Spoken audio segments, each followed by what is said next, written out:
Good day, friends. I am Dr. Sanjay Kalra, an endocrinologist from Karnal. And along with me is Dr. Kamal Sharma, a senior cardiologist from Ahmedabad. Today, we'll be taking you through a very exciting journey. We'll talk about something that is new, something that is exciting.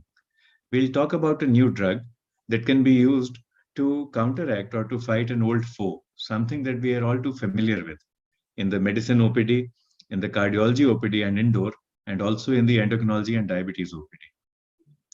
Let's talk today about bempedoic acid, and let's talk about a new innovation, something that we can use to fight dyslipidemia. I'll begin the talk and then hand over to Dr. Kamal. When we think of the endocrine system, when we think of metabolism, we tend to think in terms of micrograms, nanograms. Have you ever looked at a thyroid report? Perhaps a cortisol report, a testosterone report? And have you ever thought how these nanograms and micrograms and milligrams are able to have so much of an impact on our life, on our body? A similar thing holds true in metabolism, in cardiology. Now, the heart may weigh 250 grams, but there is this substance in our body. We have just 35 grams of it, just 35 grams. But this 35 grams is enough to create more than 16 million hits on the web. What are these 35 grams? Now, 35 may seem a small number to you, but it is much bigger than the other numbers that we are going to talk about. These 35 grams are able to contribute to 35% of all the cell membrane in our body. Every day, we produce 1 gram of this substance. Each and every cell of ours, what to say ours, each and every cell of the mammalian body, of the animal kingdom, produces this chemical. It's quite complicated to produce. 35 grams, 35% of all cell membrane, and not 35, but 37 steps are required to produce it. And like we said, each and every cell does produce it, but there are some cells which are a bit better at producing it. And we remember it with the acronym LIBRA. Now, at least 1/12 of us, 1 out of every 12 of us would be a Libra, isn't it? All of us who are listening today. But here, L stands for liver, I for the intestine, B for the brain, R for the reproductive organs, the ovaries and the testes, and A for the adrenals. So if you're a Libran, just remember that your Libra organs are doing especially great work of taking care of you and producing this 35 grams of substance. As if this 1 gram was not enough, we also import every day through our diet 350 milligrams of it. And just to put in context, 100 grams of egg, both egg white and egg yolk put together, so maybe 2 large eggs put together, would contain 350 milligram of cholesterol. So this is what we are going to talk of today. We'll talk about cholesterol. And why do we need to talk of cholesterol? We need to talk of cholesterol because it is ubiquitous. Like we've seen, each and every animal cell has it. And these 35 grams, they don't weigh too much, but they punch far beyond their weight. They punch very hard. And when you look at data from across the country, you see that nearly 79% of all our population has some sort of dyslipidemia or the other. To be specific about cholesterol, nearly 14% have hypercholesterolemia, 12% have high LDL. And of course, the other abnormalities like low LDL and hypertriglyceridemia, they are separate. So 4 out of 5 Indians, 4 out of 5 adults has dyslipidemia. 1 out of 7 adult Indians has hypercholesterolemia. So cholesterol is ubiquitous in the human body amongst Indians, and cholesterol can kill. When we look at the risk factors for ASCVD, atherosclerotic cardiovascular disease, and Dr. Kamal will speak more about this, we see that diabetes, persistently elevated LDL, familial hypercholesterolemia, these are topics, these are high-risk conditions that come right at the top. And things are worsening. They are not improving. Dyslipidemia is increasing in our country, and it is occurring earlier and earlier in younger and younger children and adolescents. It's not just that we as doctors are aware of this. The general public is aware as well. And when you go on Google, and then you go on Google Trends, and then you type in the word cholesterol, you see that across India, interest in cholesterol is going up and up. Over the past 5 years, the number of searches, the number of hits for cholesterol have increased in the country. You can also do a relative analysis of interest across states, and you will find that for whatever reason, Kerala, Goa, and Jammu and Kashmir and Andaman Nicobar have a higher interest in cholesterol as compared to other states. Punjab comes in at number 5, Haryana comes in at number 6, and Gujarat, Dr. Kamal state, also makes it to the top 10. But still, interest across the country is there in cholesterol. It's not also that just the general public is interested. Doctors are also concerned about cholesterol. And you see in our standards of medical care 2022, in the diabetes standards, that we do mention that LDL should be reduced to less than 100 in everyone, even if there is no extra risk for ASCVD. And when you go to the cardiology guidelines, and again, we'll request Dr. Kamal to speak more about this, there again, there is a very aggressive push towards lowering cholesterol, towards lowering LDL. And in many patients now, you would like to aim for an LDL less than 70 and less than 55. So whether it's primary prevention or secondary prevention of ASCVD, you do want a low LDL. That is certain. But in spite of all this awareness, in spite of all this discussion, things are not rosy. The prevalence of dyslipidemia is high, and the prevalence of poorly controlled dyslipidemia is almost equally high. Up to 4/5 of all patients do not achieve LDL cholesterol goals. So in diabetes, in chronic disease, usually we speak of the rule of halves. In India, what we see is that the rule of 2/3 predominates in most of our data. But here it is the rule of 4/5 or 80%, which is in action. 80% of all patients do not achieve targets. The reasons are many. Again, we can discuss them, but it is a tragedy, actually. It is sad. We have so many drugs available. The statins, fenofibrate, we now have the newer injectables, PCSK9 inhibitors, and we have had ezetimibe for a long period of time. Still, we are not able to bring our LDL cholesterols to target. And that is why we have so much of easily avoidable burden of heart disease. We are aware of the theories as well. We are aware of our thresholds and our targets. We are aware that if we use a particular tool in a particular dosage, we will be able to achieve an LDL reduction of 30 to 75%. But we are not able to do it in practice. And the reason is this Roman god, Janus. Now, Janus was a Roman god who was two-faced. One kind of a picture on one side, but you just turn him around and he had a totally different phenotype, a totally different picture. Cholesterol is supposed to be a Janus-faced molecule. Cholesterol is actually hydrophobic.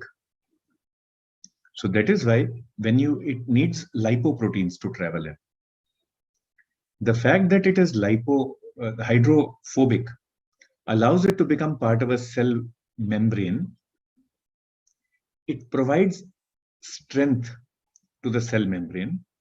So it provides a framework. This framework is quite flexible as well. And because of this strength, the flexibility as well as the framework together, because of that, animal cells do not need to create a cell wall. Because animals do not need a cell wall, they become more flexible and more mobile as well. That is why animals are able to move and plants are not able to move. Because plants do not have cholesterol. In the entire plant kingdom, there is virtually zero cholesterol. That doesn't mean they don't have calories. It doesn't mean they don't have fats. They have sterols. They have phytosterols. But there is no cholesterol. Cholesterol is a zoosterol. So this is one aspect of cholesterol. And it helps the animal kingdom. It helps us.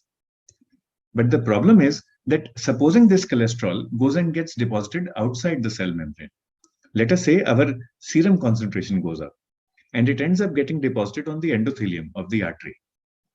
Then you end up with a plaque. And the same properties of cholesterol, which are beneficial for us when cholesterol is part of the cell membrane, those same properties become a hazard for us. They become a challenge, they become a disease. That is the atheromatous plaque. So it is Janus-phased. It has a positive side, it has a negative side as well. The challenge is, and the issue is, which the irony is that even the treatment of cholesterol is Janus-phased. You have statins, we swear by them, we know about their efficacy, short-term, long-term, we know about their efficacy in reducing the cholesterol number and also in reducing long-term outcomes. But the other side of statins is that many of our patients are intolerant to them. In many of our patients, cholesterol lowering drugs prove inadequate in achieving LDL targets. And there are internal conflicts as well. You want to prescribe rosuvastatin or atorvastatin to a pre-diabetic patient. The literature says, go ahead and do it. But there is a risk of creating new onset diabetes. So that internal conflict just does play in our minds and also in the minds of our patient and their families. So if your patient asks you, doctor, you are giving me this drug, you are saying that it will reduce CV outcomes, but I have read on the net that it increases the risk of diabetes. Is this true or is it false? You actually don't have an answer. So the intolerance, the inadequacy, and the internal conflicts that we face when we are trying to manage dyslipidemia, these actually create a Janus-phased challenge for us. While we introspect, we do realize that patients need to achieve LDL target. They are not able to achieve target. 50% of all our patients stop statin treatment within a year of initiation. There is a 10% increase in risk of developing diabetes, and there is a risk of myalgia. Now, this myalgia is a very funny kind of a thing to catch in clinical medicine. Each and every one of us has myalgia every now and then. We may not have a myopathy, we may not have myositis, but myalgia, pain, that is common. How do you figure out whether that myalgia is because of overwork, because of poorly managed exercise or physical activity? How do you figure out whether it is because of vitamin D deficiency, and maybe just anemia, maybe poorly controlled diabetes, or it is because of statins? It's difficult to figure out. It's difficult to wrap your hands around this in clinical practice. So that actually ends up leading to a large number of patients who are dissatisfied with us and a large number of physicians who are frustrated with their patient. So it would be nice if we had alternatives to this, to statins. If my patient came in with myalgia, I should be able to change my patient's medication. Let me make a personal disclosure here. I had to take statins about, I think, 3 years ago because of my own fault. I went on a keto diet. I had lost a lot of weight, but I ended up with dyslipidemia. So therefore, I began taking rosuvastatin. I started 10 milligram. I wasn't doing too well, and the LDL went up actually. So then I took 20 milligram, and then I began to feel unwell. My complaints were, and I went to my cardiologist. He lives about 200 yards away from me, and his name is also Kamal, Dr. Kamal Kishore. And I remember telling him in Hindi, "Mere kandhon pe boj hai. There is a weight on my shoulders." And at that time, I was president of the Endocrine Society of India. So I thought maybe actually it is psychosomatic. But this was my complaint. Mere kandhon pe boj hai. There is a weight on my shoulders. And my second complaint was, Kamal, मुझे ऐसे लगता है कि मेरी muscles में पानी भर गया है. I feel as if there is water in my muscles. And Kamal would laugh at me and he would say, "Sir, you're a big man now. Why don't you come in with a high standard complaint or symptom?" So I said, "What do you mean by high standard?" He said, "Sir, the least you can say is that you can feel as if there is ghee or clarified butter in your muscles." So I said, "I don't get that feeling at all." So he said, "No, sir, your LDL is telling you that there is ghee in your muscles, so you have to continue taking rosuvastatin." This lasted for a full 2 months. After that, he finally got my CPK-MB done. He realized it is not psychosomatic, it was somasomatic. And then the CPK-MB was, I think, in 4 digits. and then I stopped the statins, and then it took me another 2 months to get back to normal. So that was 4 very painful months of life. The end result is that please do not go on a keto diet. And if you are on statins and if you have myalgia, do not think that it is psychosomatic. Do get a CPK-MB done. There are limitations with the other drugs as well. And therefore, like I said, it would be nice if we have other options. For my story, it was a happy ending. I stopped all the drugs and my lipids came back to normal. So now I live happily ever after, without keto diet, without dyslipidemia, and without statins. But not all our patients will get a normal lipid profile, and therefore they do need drugs, whether they are intolerant to statins or whether statins are inadequate or whether there are other internal conflicts going on. And one of the options that we have is bempedoic acid, which is an ATP citrate lyase inhibitor. Now, what is this? It is an inhibitor. That part is fine. It is a small molecule. That part is also fine. We can take it as an oral drug. It inhibits ATP citrate lyase, ACL. ATP citrate lyase is a key enzyme. This is the starting substrate for cholesterol and fatty acid synthesis. It breaks down citrate. And at citrate is actually the link between the TCA, the tricarboxylic acid cycle, and the fatty acid synthesis chain. Now, this traditional wisdom, once the horse has bolted, then you bolt the door. Bolt the door after the horse has bolted, after the horse has run. This is something that we do in routine practice. We are more reactive. So first your patient comes in with a heart attack, then after that you begin giving statins. Why could we not have given statins or reduced cholesterol before the patient got the heart attack? But the problem is that when the cardiologist, let us say Dr. Kamal, tells the patient, you have got an MI, now you must get a stent, or you must follow the following practices, then people listen. But if other doctors, mere mortals like myself and all of you, all of us, when we tell the patient, you are at high risk of developing ASCVD. See, we have done this calculation. Maybe we used Q-risk 3. So why don't we prevent heart attack? Then people don't listen. But the same challenge we have even when we are using statins. See the pathway for biosynthesis of cholesterol. It begins with citrate. Then it moves on to acetyl coenzyme A. Acetyl coenzyme A, one molecule links to another, and then to another, and finally you get HMG-CoA. After you've got HMG-CoA, then you use the enzyme HMG-CoA reductase to produce mevalonate, squalene, and then you move on to cholesterol. And like I said, there are 37 steps. But when you give statins, you are acting at HMG-CoA reductase level. You are inhibiting that. The horse has already bolted from the stable. Citrate has already reached up till HMG-CoA. And then we are beginning to act. So if we do this, we will always be 3 steps behind citrate. We will always be 3 steps behind cholesterol. What would be a better way of preventing cholesterol biosynthesis? Why don't we move upstream? And why don't we go to the first step? Of course, HMG-CoA reductase is the rate limiting step. That is agreed. But the first step is citrate. So if we could act upon citrate breakdown and we could prevent the production of acetyl-CoA, that would be it would be a more proactive way of preventing cholesterol biosynthesis. And if you could do both together, then nothing like that. You block ATP citrate lyase with bempedoic acid. So we are coming now to the mechanism of action of bempedoic acid. And then you block HMG-CoA reductase as well. So if you can do both together, that would be wonderful. So this brings us to our talk for today. Finally, we've done our warming up and now we are coming to work. And for all the cardiologists in the audience and also for Dr. Kamal, please don't laugh. In cardiology, you have to be very fast. You have to go within seconds. There is a window of maybe 30 minutes or so. Even if you're a neurologist, if you want to fix up the MI or the stroke, you have to do the primary stenting within minutes, within seconds. But in endocrinology, we like warming up. So most of our hormones, they are meant for warming up and for enjoying life. So that's what we've done. But now let's come to work. Let's become serious because Dr. Kamal, he's smiling so far. Otherwise, he's going to stop smiling now. So bempedoic acid is this new drug that we have.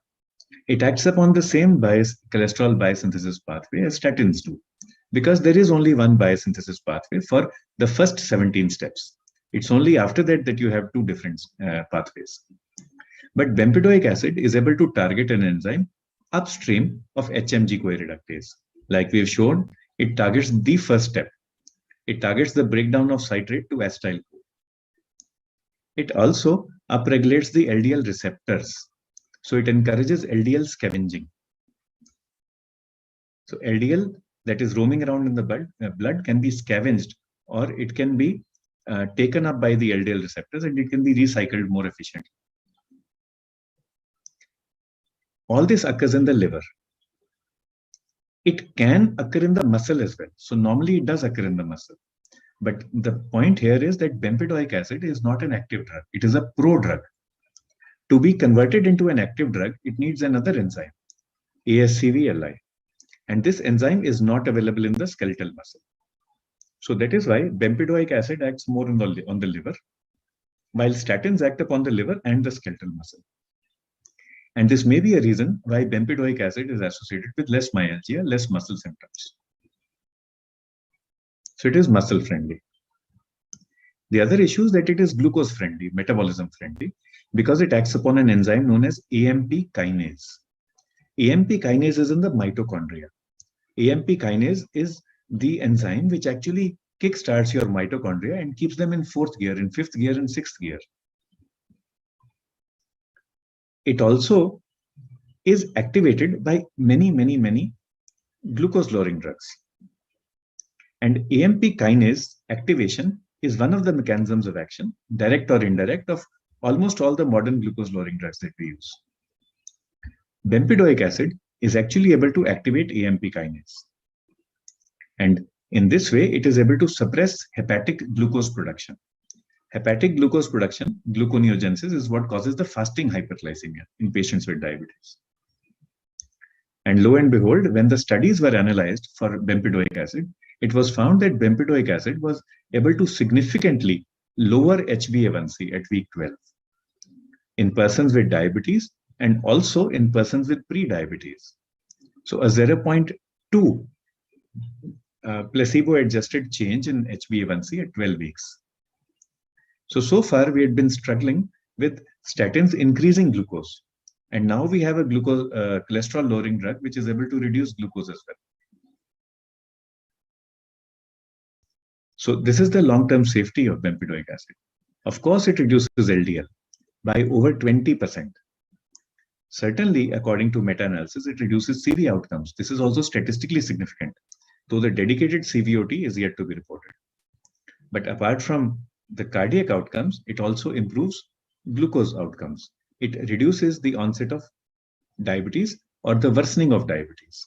And this is statistically significant. The other adverse effects are also minimum, with the exception of increase in uric acid. That is the major issue that we face. And another one is tendon rupture. But overall, from a diabetes point of view, bempedoic acid is found not only to be safe, but to be beneficial as well. It reduces the risk of diabetes. So it will help in primary prevention of diabetes, that is in patients with normoglycemia, and also in secondary prevention of diabetes, that is in patients with pre-diabetes, and in tertiary prevention of diabetes. It will help in worsening diabetes. It will help in preventing worsening of diabetes. So through its action on the mitochondria, it is muscle friendly. It's also glucose friendly. And like I said, in diabetes now, we classify our pharmacology based upon AMP kinase activation. Two drugs that all of us use, which are AMP kinase activators. One is metformin, and the other one is aspirin, salicylate. So it is this kind of strength, the same strength that metformin and aspirin bring to our treatment, to our OPD chamber. They have been in vogue for 50 years, for 100 years now. It is this kind of strength, this kind of pedigree that bempedoic acid brings. It is possible that future research may find that bempedoic acid is a calorie restriction mimetic. So you all know that if there is one method that is proven to increase lifespan in all animal species, right from earthworm up till monkey, that is calorie restriction mimicry. just restrict your calories to about 80% of what you need. And that is what we may be able to achieve with bempedoic acid. Not that it will reduce appetite and reduce calories, but it will mimic the advantages of calorie restriction in the mitochondria at the level of AMP kinase. But again, I apologize, I have diverged so much. I am speaking from an endocrinologist's perspective. So we've talked about cholesterol in the human body, cholesterol in the entire world. We've talked about what cholesterol does, how it's formed. We've also talked about how this new drug, bempedoic acid, can actually work upstream of statin to reduce cholesterol biosynthesis. And not only reduce cholesterol biosynthesis, how it can improve muscle health and also improve glycemic health. But what is the indication for bempedoic acid? It is indicated in patients with hypercholesterolemia, whether it is familial or non-familial. It's indicated in patients with mixed dyslipidemia. That is the vast majority of patients whom we see in the OPD. You can give it along with statins if maximally tolerated statin therapy is unable to help you achieve LDL goal. And the LDL goal, of course, and we'll request Dr. Kamal to take this discussion forward. In some patients, it may be 100, but in others, it will be 70 or 55 as well. And if statins are not tolerated by the patient or they are contraindicated for whatever reason, you can give bempedoic acid alone as well. That is along with diet and exercise. So you can give along with statins alone. You can also give along with ezetimibe. And it can be taken with or without food. It's a single dose, 180 milligram orally, once a day. Be watchful, be vigilant for hyperuricemia and gout. Also for elevation of SGOT-PT, though honestly, the drug actually helps hepatic metabolism. Avoid it with concomitant use of Simba and pravastatin in high doses, but you can use it with any dose of atorvastatin, any dose of simvastatin. In case there is hyperuricemia, treat as per protocol. In case you observe tendon rupture, then discontinue bempedoic acid. How will you counsel your patient? Your patient will say, Doctor Sahib, you're giving me this medicine. How much of a reduction in LDL cholesterol can I expect? The answer is about 20%. Then the patient will say 20% starting from what? If the LDL to begin with is 200, obviously you will get a much more marked reduction. So here, even with a starting of 105, a starting LDL of 105, you can get a nearly 20% reduction. So from 105, you can bring your patient down to 85. This is the strength that bempedoic acid brings. And Dr. Kamal will speak in greater detail about these percentage changes when bempedoic acid is given alone and when it is given along with statins. And he will also try to compare the advantages of giving bempedoic acid as opposed to what would happen if you just double the dose of statin. Dyslipidemia is the label used. And I have already mentioned it helps in metabolic optimization, in prevention of diabetes, perhaps in calorie restriction mimicry. It is possible that in future, we may use it as an adjunct in our patients with diabetes in whom we are not able to control fasting glucose. This actually happens in 10% of our patients. And we also might end up using it in NAFLD. But let's see what the future holds for us. In the meantime, I'd like to leave you with these thoughts that 35 grams of cholesterol in our body is important. Of course, it's essential for life, but only if it is in the right places, if it is in our cell membranes. If it is in the wrong places, then it is that Janus-headed kind of a Roman god. If it enters the plaques, then we are in trouble. So we do want to prevent this cholesterol buildup. We use statins. They are proven to be efficacious. They are proven to have a favorable risk-benefit ratio. But if we can add something to statins, we will be able to bring down the LDL. And if along with that, we can reduce the risk of diabetes, reduce hepatic gluconeogenesis, then certainly it will be a useful add-on and also useful alternative. It's been now 37 years since the Nobel Prize was awarded to Brown and Goldstein for their discovery concerning the regulation of cholesterol metabolism. One generation has passed, and now we have a new drug which can actually help us regulate cholesterol dysmetabolism. Let's move on to our next speaker, And I'm sure he'd like to share our slides. And allow me to introduce Dr. Kamal Sharma once again. Dr. Kamal is a senior cardiologist from Ahmedabad, a very close friend, a great speaker, a great clinician, a great human being. And he'll be speaking to us about a cardiac perspective. The topic is lipid management. We are focused on bempedoic acid, but let's see what the cardiology brain thinks. And Dr. Kamal, how can we use this drug in a pragmatic manner in our clinics to help improve our patients, help our patients improve their health? Good evening, everyone. Thank you, Dr. Kalra, for kind words. You're a wonderful friend, and it's always a pleasure sharing a platform with him. And it's always difficult once he's spoken to follow him as a speaker. He's such a wonderful speaker. To match him, it's always a challenge. Uh, so I'm going to take it forward from what Dr. Kalra said. Very wonderful concept of 35 grams. And I sometimes really wonder how I and Dr. Sanjay Kalra think alike. I tell my patients that you have gained 1 kg, but out of that 1 kg, all I need is 1 gram in that 3 millimeters of coronary artery, which is a proximal LAD, and you have had it.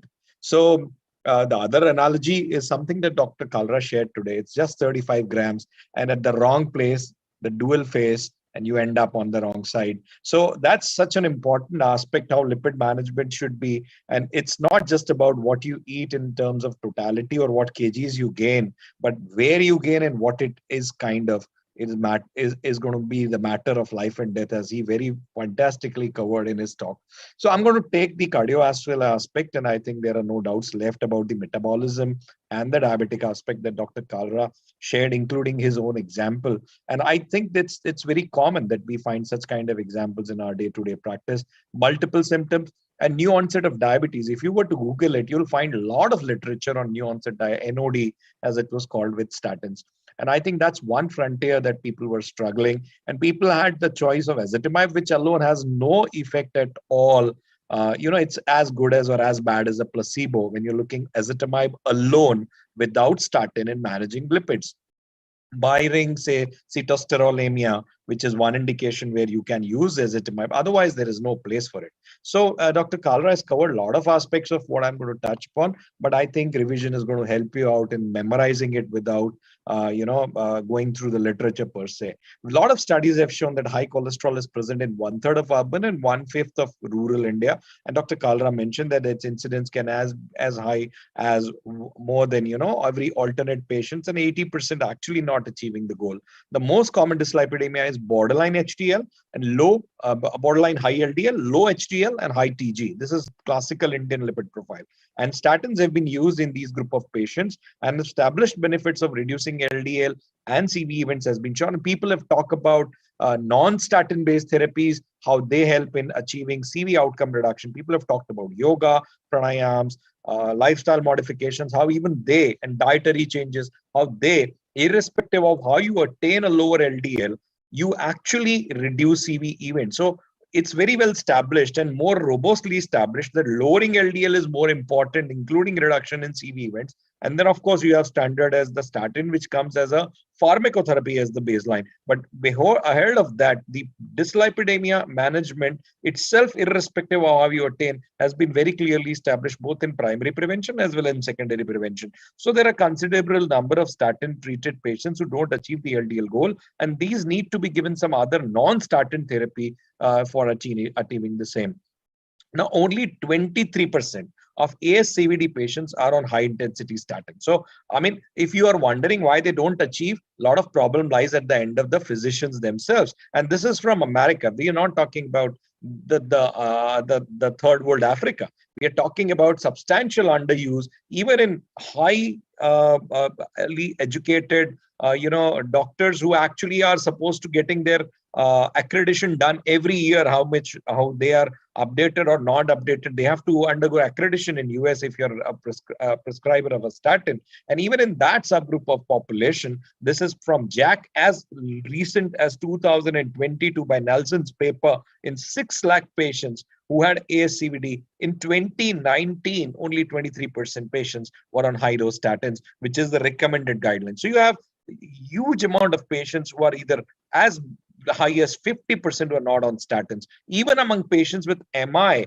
57% are not fully adherent to therapy. So even if you have prescribed, after 6 months, they will be stopping. 57% will not be. So adherence is another problem. So post-MI MACE, according to the PDC, you can see adherence to therapy can be essential in preventing the event. And if it's adherent to more than 80%, post-MI MACE is lower. If it's less than 40%, again, cumulative incidence actually goes much, much higher. Your cumulative incidence rates must become much higher. So why do we focus so much on LDL?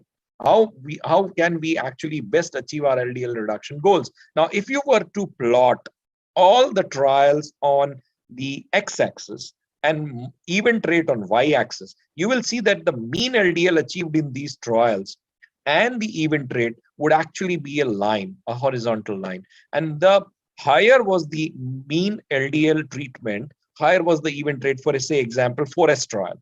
And if you were to look at the more aggressively lowered trial LDLs like Prove It, the event rate came down to 6%. So from 25%, 6%, and there is a linear line actually for all the trials, all the big trials on statins that we have, whether you're looking at the comparator arm or the lipid lowering arm or the placebo arm.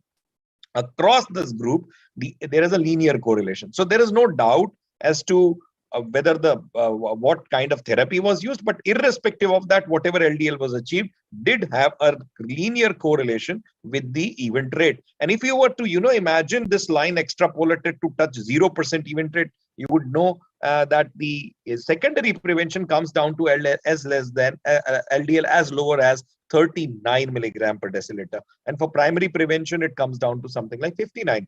So we are still much away from that cutoff, from the extrapolation, which the guidelines right now talk about less than 55 in a very high risk individual who's a young patient who's undergone a CABG at a young age. Even then, probably the zero rates are yet to attain. So firstly, we are much beyond the goals. Secondly, we are under-prescribed.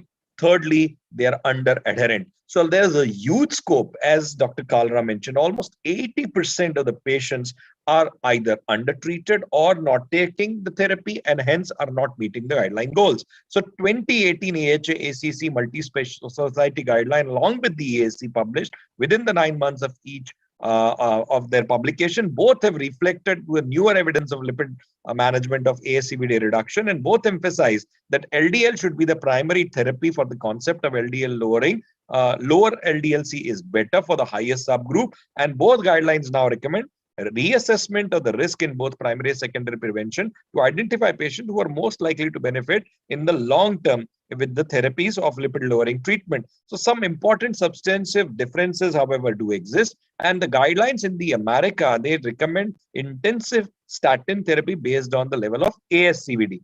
And hence, the primary goal is based on percentage LDL reduction rather than the absolute value.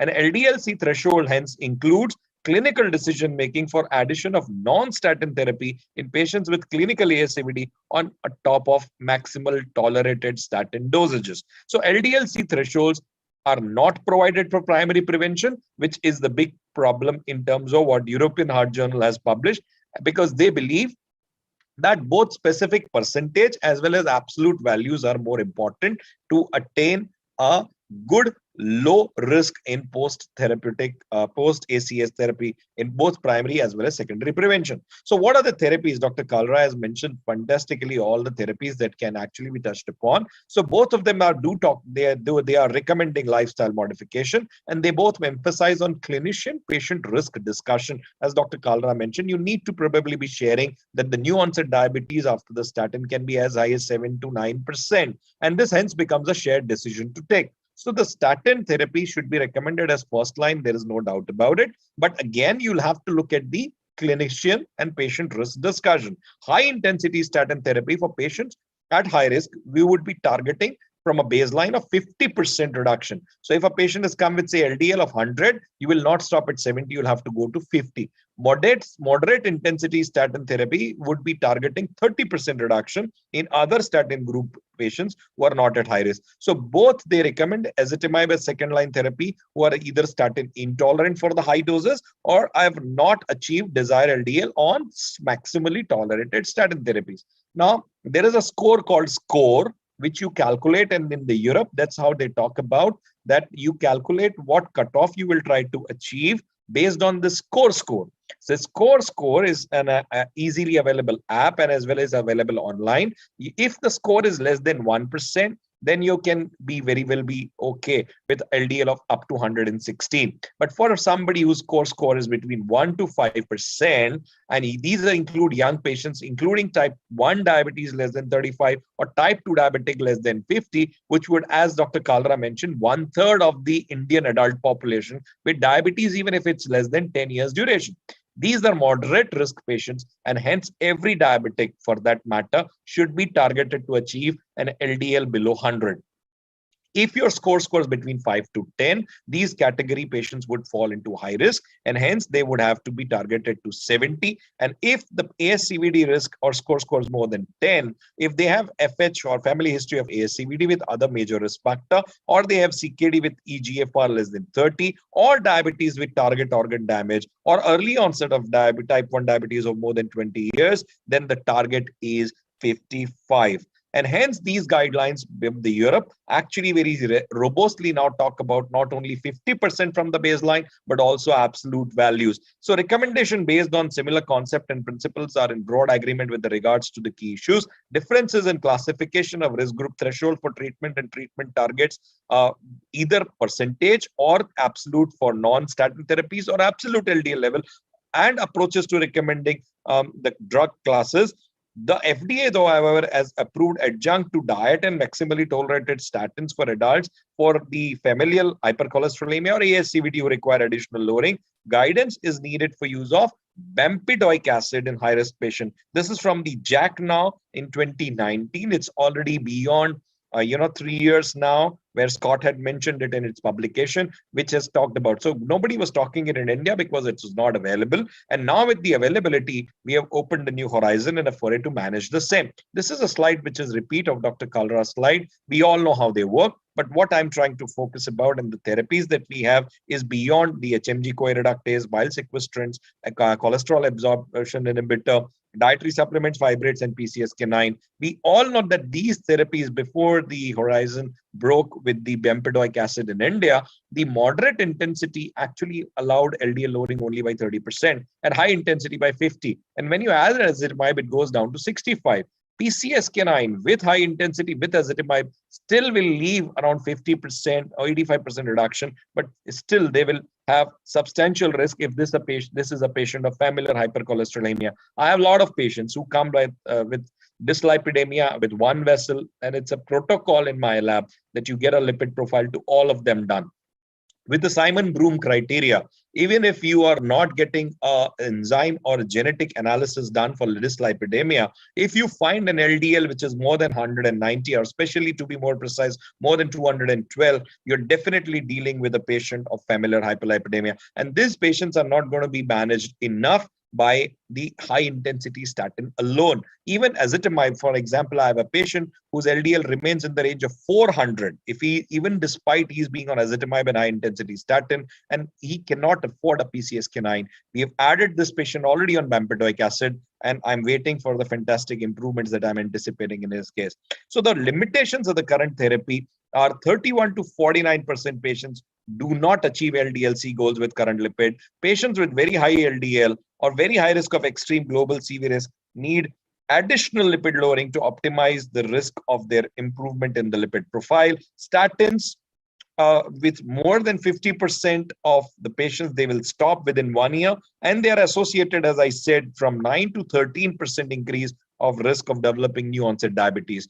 Fibrates, they are less effective LDL-C reduction, and their main indication is only hypertriglyceridemia. PCSK9s are injectables, they are costly, and then you need to be discussing their cost-effective analysis. Now, people can argue about ezetimibe, but remember, ezetimibe alone doesn't work. They are less effective on LDL-C alone. Sorry, HSCRP reduction levels when used as monotherapy again is questionable. Lowers cholesterol levels but didn't slow progression of atherosclerosis, and there were trials that they were pushed back, and then the improve it actually came. Then people have started considering this therapy again. So again, this is a slide that Dr. Kalra has shared. Bempedoic is an ATP citrate lyase therapy, which is basically beyond the anti-ANGPTL of evolocumab or inclisiran, which inhibits the synthesis of PCSK9. Now we'll soon have volanerosin, which is ApoC3 synthetase, and you have PR alpha modulator with pemafibrate, which may, all of them are still not available. Now, this was very beautifully explained again by Dr. Kalra, the whole thing of citrate getting converted into acetyl-CoA and how the bempedoic acids inhibits two-step before the statins actually come into play at the level of inhibiting HMG-CoA reductase from conversion to mevalonate. So this is again a synergistic inhibition when you're combining it with within the hepatocyte, the statin with bempedoic acid. The ezetimibe is at a different level. It's at the intestinal villi level, and it's also has got some action at the level of the reduced cholesterol availability, but it's primary intestinal. So at the level of hepatocyte, actually you are dual blockade by going through a combination. So bempedoic acid is going to act in the same cholesterol biosynthesis pathway as statins, but as I said, at 2 steps above, which upregulates the LDL receptors and hence will lower the LDL-C reductase, and hence a specific enzyme, which is ACSVLI, that converts bempedoic acid into active drug, is not present in the skeletal muscles, and hence there is no myopathy. The ATP citrate lyase inhibition will translate basically, as was talked about, with the causal role of the LDL in development of ASCVD. The elevated levels of the LDL are causally associated with the initiation and progression of ASCVD, and hence the ASCVD relative risk is reduced by 22% per 38 mg per deciliter reduction of LDL-C, which is like 1 millimole. So if you reduce LDL by 1 millimoles, you will actually reduce by 22% even reduction. And this has been now shown in various studies for the genetic scores, combination scores, or with the ezetimibe or with statin alone. Overall, irrespective of what therapy you're using, the millennial randomization trials have looked at that across the therapy, whatever therapy you choose, whether it's inclisiran, whether you use PCSK9, or you're using the ezetimibe, all of the therapies, including the ACL inhibitor, the ATP citrate lyase inhibitor, will translate into event reduction. The FDA and European Union has already approved this therapy long back, and now we know that FDA has approved indication as adjunct to diet and maximally tolerated statin for treatment of adults with heterozygous, not homozygous, heterozygous, which I said is very, very common, as Dr. Kalra mentioned, of familial hypercholesterolemia, and established atherosclerotic cardiovascular disease patients who require LDL lowering beyond, which is given 180 milligram once with or without food. There is no food-based interference with this therapy. Even European Union has approved. It's indicated in primary with patients with primary hypercholesterolemia, either heterozygous familial or non-familial, or even mixed dyslipidemia, or as an adjunct to diet in combination with or without statin, with other lipid-lowering therapy in patients who are unable to achieve LDL goal with maximal tolerated dose of the same, or it is also recommended to be given alone or in combination in patients who are statin intolerant or on whom statin is contraindicated. Again, the dose remains the same. There is a clear study, which is a program of bempedoic acid phase 3 program, which has looked, there is a trial called Clear Wisdom, Clear Tranquility, Clear Serenity, and Clear Harmony. So Clear Harmony is looking at the ASCVD patients, which is of 1 year, which has got 98% of patients who had ASCVD with 4% only heterozygous familial hypercholesterolemia, but the real world scenario of 79% hypertension, only 1/3 diabetic. Compare this with the Clear Wisdom, where again the ASCVD is high. And so in the Tranquility versus the patients with Serenity, these are the patients who did not have much of ASCVD. They was much lower. They are low risk, very low risk, or no statin background patients, while the Clear Harmony and Clear Wisdom are looking at maximally tolerated, already on statin kind of a patients. So these are the 4 phase 3 programs of the bempedoic acid, and this literature is in press, which probably will come out in the publication soon. The translation of the same was that the persistent hypercholesterolemia, despite full dose of statin, led to 16.5% reduction from the placebo for the maximal reduction from the in the Clear Harmony versus 15% in Clear Wisdom as compared to the placebo arm. In Tranquility and the Serenity, on top of statin, you can see the reduction is much more robust, because it is said that the statins actually increase the area under the curve of bempedoic acid. I mean, the bempedoic acid does the same for the statins. So what happens is that the 10 milligram of, say, atorvastatin or rosuvastatin is going to be working like 17 or 20 milligrams of the same. And hence the effectiveness of the statins will also be increased without much increase in the risk of myalgia. That's the advantage when you add bempedoic acid, which doesn't happen with ezetimibe. So tranquility, you actually achieve 23%. And so it's the case with the serenity in the subgroup of studies. So even the other aspect is the HSCRP, the marker of inflammation. And remember that in Cantos trial, there was 51% reduction in event rate by canakinumab, which is purely an anti-inflammatory drug. We know that from even the colchicine study like Colcott, where they reduced the event rate in a patient with post-ACS by prescribing them colchicine. And hence, I believe that the missing link is the inflammation. Now, what about inflammation and the effect of ezetimibe on inflammation? Practically nil. But what about bempedoic acid? Just like statins, even bempedoic acid reduces HSCRP. And you can see that again with or without statin. Whether you look at the maximum persistent hypercholesteremia despite maximally tolerated statins or unable to tolerate statins. In both the groups, the HSCRP went down by 22% and 18%, and along in patients with unable to tolerate statins by 32% and 25%. So effect of bempedoic acid on other lipid parameter, when you look at the total cholesterol, ApoB or non-HDLC in patients on statin pools, was by 13%, 11%, and 12%. And in statin intolerant, it's 20%, 16%, and 16% respectively for all these three parameters. This is hence a complementary LDL lowering and pharmacokinetics of adding bempedoic to high-dose atorvastatin background therapy in hypercholesterolemia. This was a randomized controlled placebo-controlled trial. And you can see that the reduction of the mean change in the LDL from baseline with the atorvastatin on top of atorvastatin with bempedoic acid was 22% from day 29 as early as 1 month.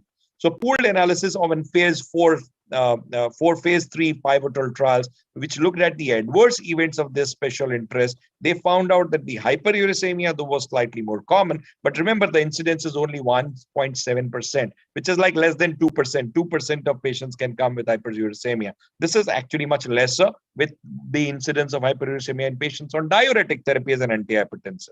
Gout, again, was less than 2%. But again, these are two things that you should keep in mind. But elevation in the liver enzymes or development of anemia or tendon rupture or new onset of worsening of diabetes actually was not there. This was more trend towards development of more diabetes in placebo arm. So probably, as Dr. Kalra was mentioning, that actually bempedoic acid may be more helpful in preventing or worsening of new onset diabetes compared with this statins, which actually have higher incidence of new onset of diabetes. But tendon rupture is one group that you should be cautious of, though in this trial, they did not show the same.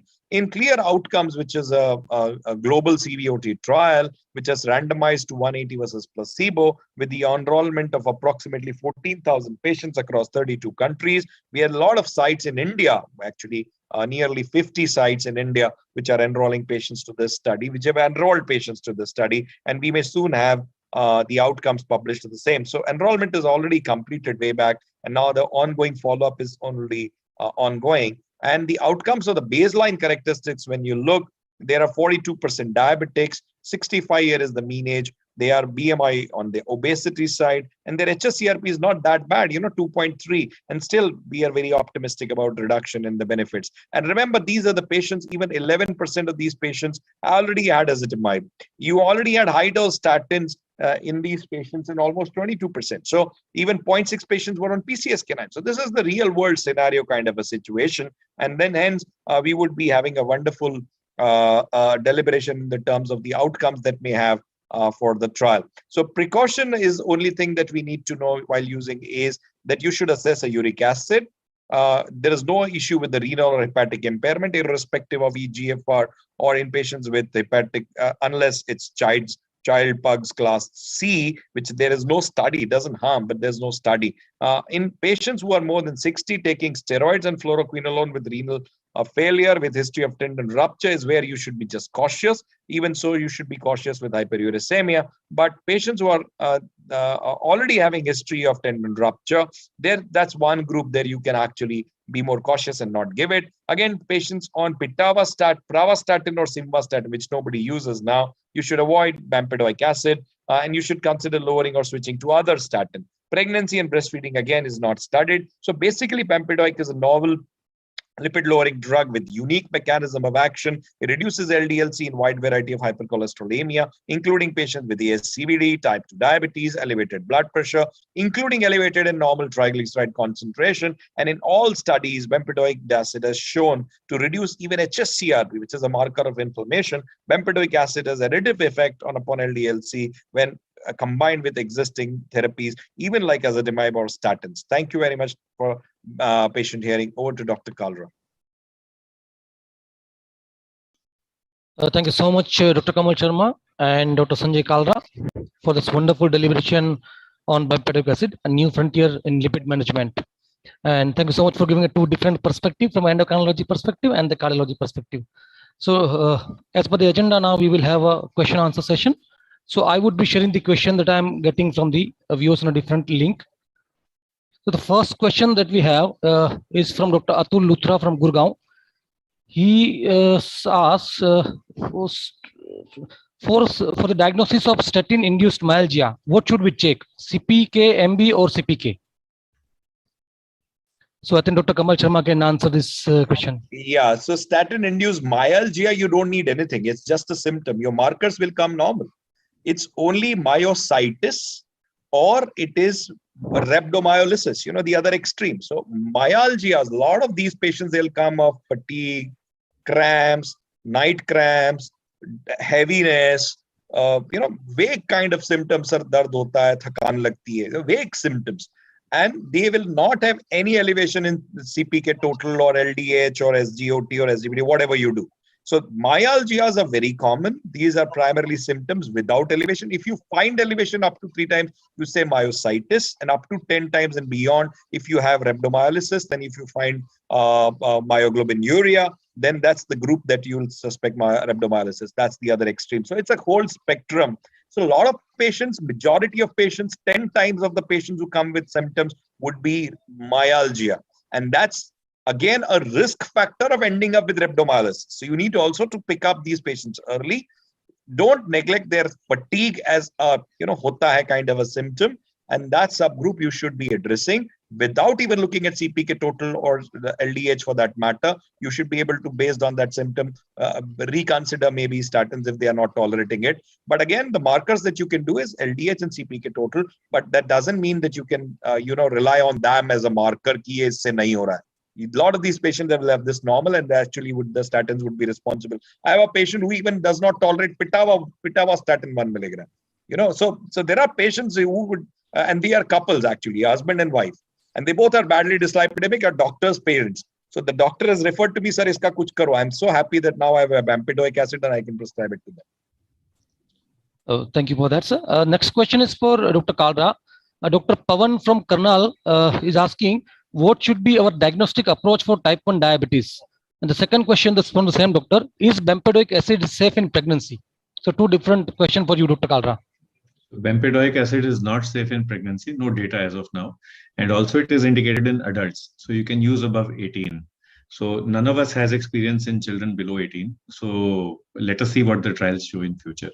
Regarding type 1 diabetes, the difference basically is that in type 2 diabetes, right from day of diagnosis of diabetes, you begin screening for markers of ASCVD. Like you would want to do a lipid profile as soon as glucose levels come down. In type 2, in type 1, this is in type 2 diabetes. In type 1 diabetes, however, you will usually begin 5 years after the onset of diabetes. So that is the basic difference.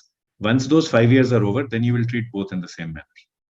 The thresholds for initiating statins or bempedoic acid, the targets for achievement of LDL, they will remain the same in type 1 and type 2. Do note, however, that if you have a patient with type 1 diabetes who has very bad glucose levels, he has just been diagnosed, it's just been 1 week, 2 weeks, you will find high triglycerides.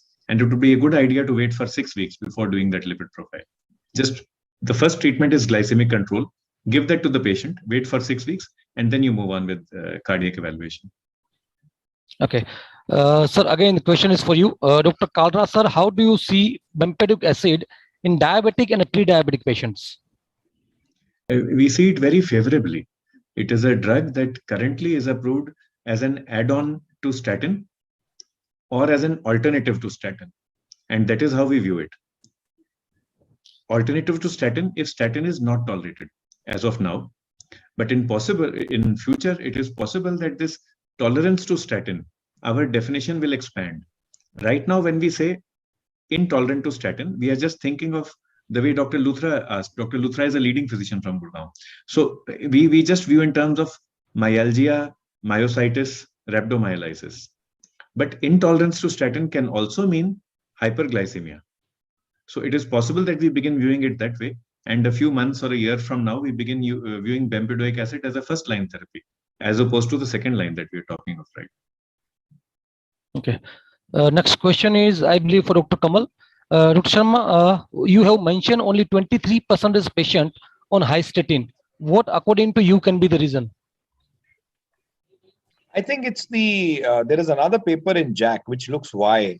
A lot of it emanates primarily not from the cost, but it emanates from the fear of statin-induced myalgia. So that's the problem. The physicians fear the side effects. Every physician fears the problems of the therapy they give, and we all know the scenario both across the world, how the medical, legal, and the social and the justification of the therapies need to be put across in various forum for the doctors. So I think it's the fear. There is a paper in JACC which looks at that it's not that they are not aware of the guidelines, but a lot of times they would actually go with 40 rather than 80 of atorvastatin and 20 rather than 40 of rosuvastatin, because both are categorized in inverted commas as high dose. So when you club two dosages as high dose, again, the doctors would choose something like lower dose, and then the next step would be, okay, your lipids are good. I've achieved 50%. Let me step it down. So maintaining on the high dose would not happen, say, beyond a year. They would actually, on the first follow-up, shift it to, say, 20 to 10 of rosuvastatin or 40 to 20 of atorvastatin.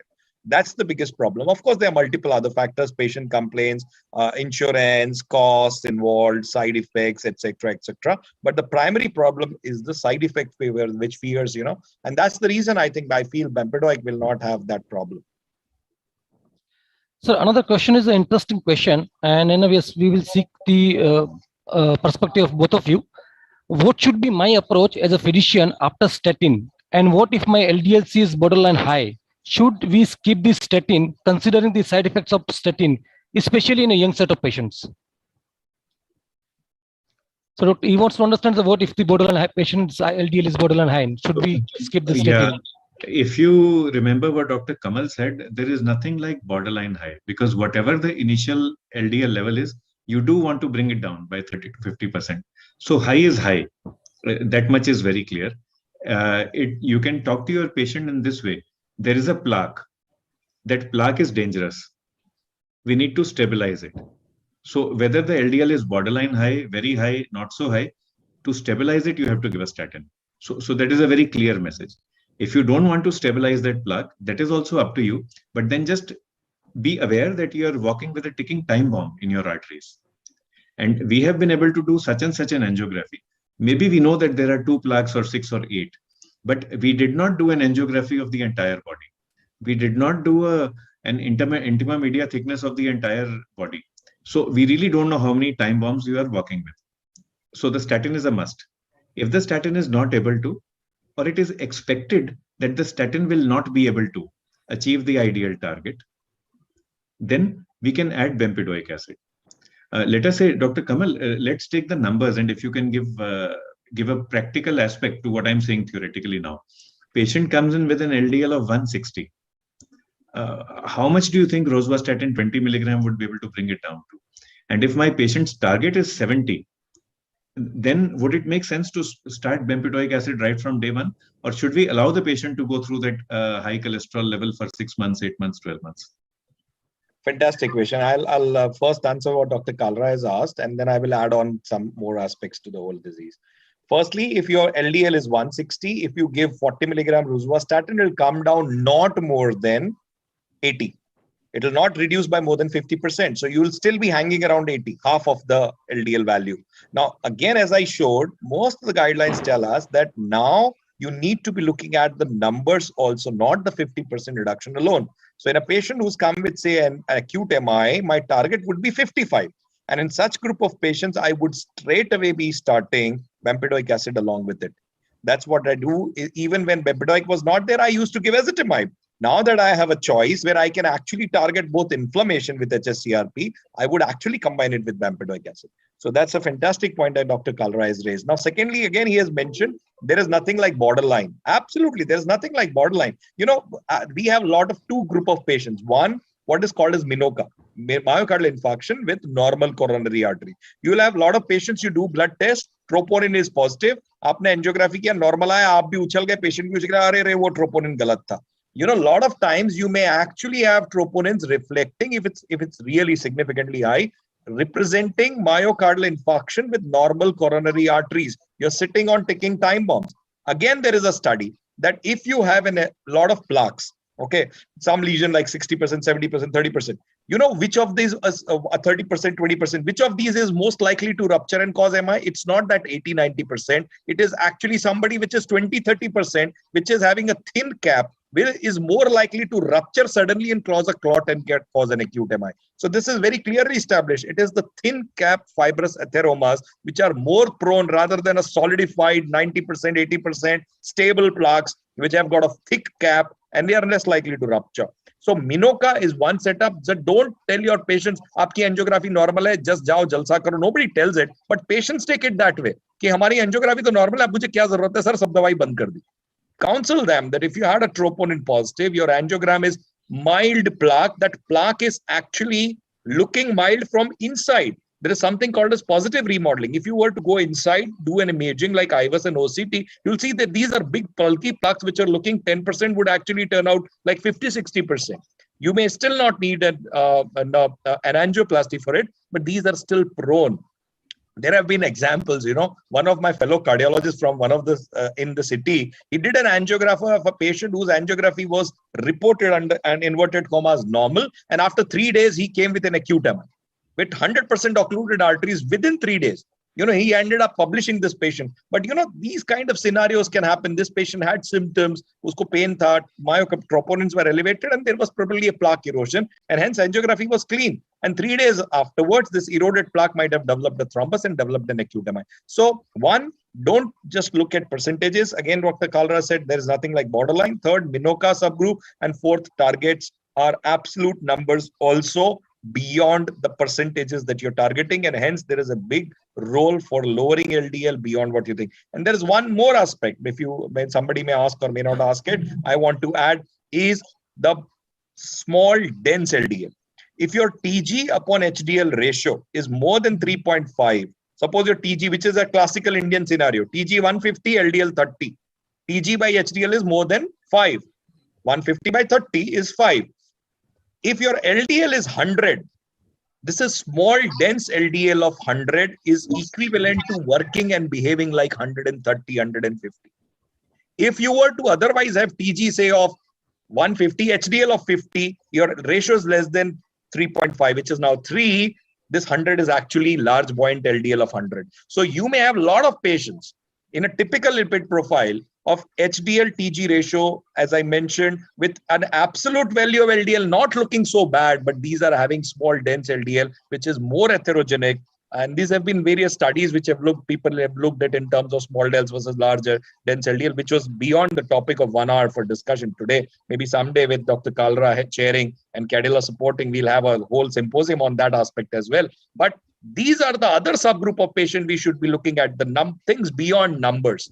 We need to be cutting down on these kind of lipid profiles. And good thing is that you're cutting on inflammation, which I talk about in Cantos trial. When you just look at inflammation as the missing link and you target it, you actually may end up with lowering of the CV outcomes in these subgroup of patients. Because I feel inflammation is one aspect in CAD, which is often neglected, in atherosclerosis, which is often undertreated. Thank you so much for that answer, Dr. Kalra and Dr. Kamal Sharma. Though we have many questions with us, but looking at the time constraints, we will close this meeting. So thank you so much, Dr. Sanjay Kalra and Dr. Kamal Sharma, for the wonderful deliberation on a relatively new topic and giving us a two different perspective of lipid management. With this, we come to an end of the fantastic scientific event, and I would like to thank all the viewers who have joined us live from different part of the country. And to put it in the number, we had roughly 300 live participants across India. And I'm sure all these viewers have found this event informative and worth spending their precious time. Once again, thank you, Dr. Sanjay Kalra, Dr. Kamal Sharma, and all the viewers. Have a great time ahead. Thank you very much. Thank you, Dr. Yes. Kalra.